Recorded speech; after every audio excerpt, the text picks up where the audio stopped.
Baharudin Yusuf Habibie atau lebih dikenal dengan B.J. Habibie, namanya tak pernah lekang oleh waktu. Sosok inspiratif kebanggaan bangsa Indonesia karena kejeniusannya, berbagai prestasi yang memukau hingga kisah cintanya bersama sang istri Ainun Habibie. Lahir di Parepare, Sulawesi Selatan pada 25 Juni 1936 dan wafat 11 September 2019.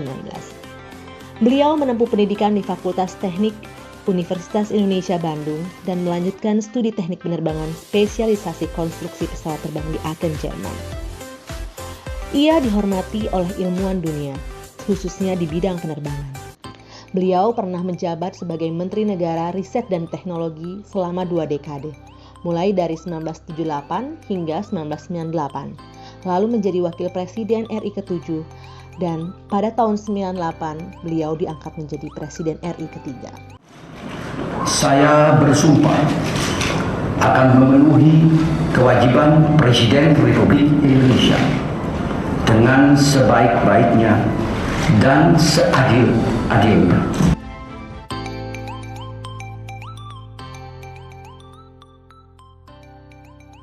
Terdapat nilai-nilai berakhlak dari sosok Presiden B.J. Habibie, yaitu berorientasi pelayanan.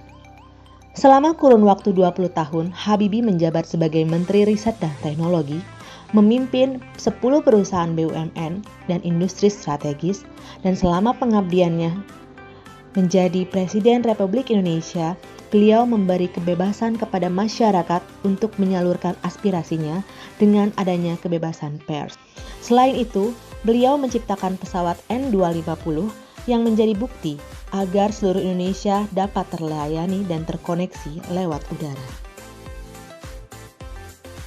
Habibie mungkin telah pergi, tapi semangat, karya, dan pesan-pesannya akan selalu dikenang dan hidup dalam diri setiap kita. Semasa hidupnya, Habibie pernah memberikan beberapa pesan yang inspiratif.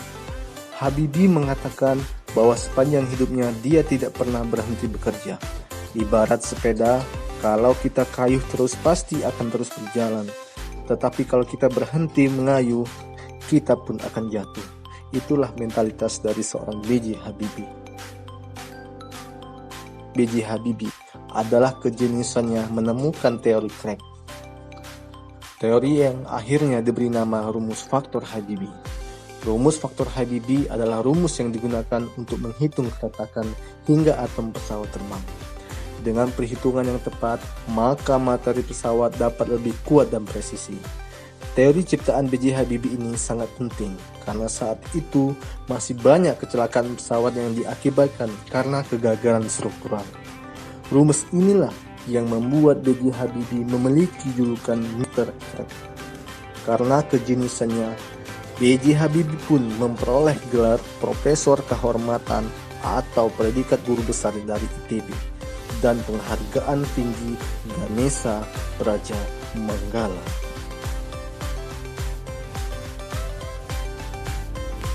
Ketika menjabat sebagai Presiden Republik Indonesia ketiga, Bapak Habibie berjasa dalam menegakkan pers di Indonesia, dan atas jasanya, Pak Habibie dianugerahi medali emas kemerdekaan pers pada tahun 2013. Seiring dengan bergulirnya era reformasi 1999, Presiden Baharudin Yusuf Habibie menandatangani Undang-Undang Nomor 40 Tahun 1999 tentang pers yang berpihak pada kebebasan pers. Pers Indonesia pun seakan bangkit dari mati surinya, menjadi pilar keempat demokrasi roda pemerintahan. Selain membuka keran kebebasan pers, B.J. Habibie merupakan presiden yang membuka jalan reformasi dengan membebaskan tahanan politik Orde Baru, membuka kebebasan sipil politik, kebebasan berpendapat. Hal itu menjadi langkah terobosan Presiden B.J. Habibie untuk membongkar praktek korupsi, kolusi, dan nepotisme. Saya dengan hati yang tulus memohon maaf yang sebesar-besarnya kepada keluarga. Karena itulah B.J. Habibie dijuluki sebagai kepala negara yang memiliki sikap harmonis dalam kinerjanya. Kepulangan Habibie ke Indonesia merupakan bentuk cinta dan loyalitas beliau untuk memenuhi panggilan Presiden Soeharto dalam memajukan bangsa Indonesia. B.J. Habibie juga mendirikan PT Dirgantara Indonesia untuk putra-putri generus bangsa yang cerdas.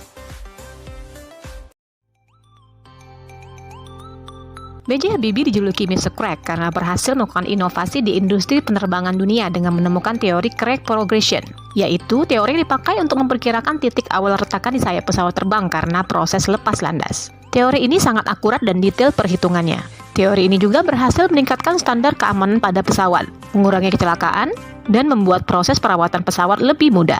Hingga saat ini, teori crack progression masih digunakan di industri penerbangan dunia. Inovasi yang dilakukan B.J. Habibie termasuk dalam perilaku adaptif, kolaboratif.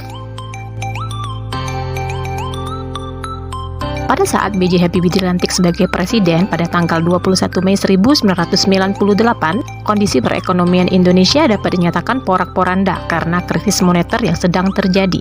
Namun, B.J. Habibie berhasil membawa Indonesia menuju fase pemulihan pasca krisis dengan beberapa kebijakannya. Salah satu strateginya adalah menjalin kerjasama dengan International Monetary Fund atau IMF. Perilaku menjalin kerjasama mencerminkan kolaboratif.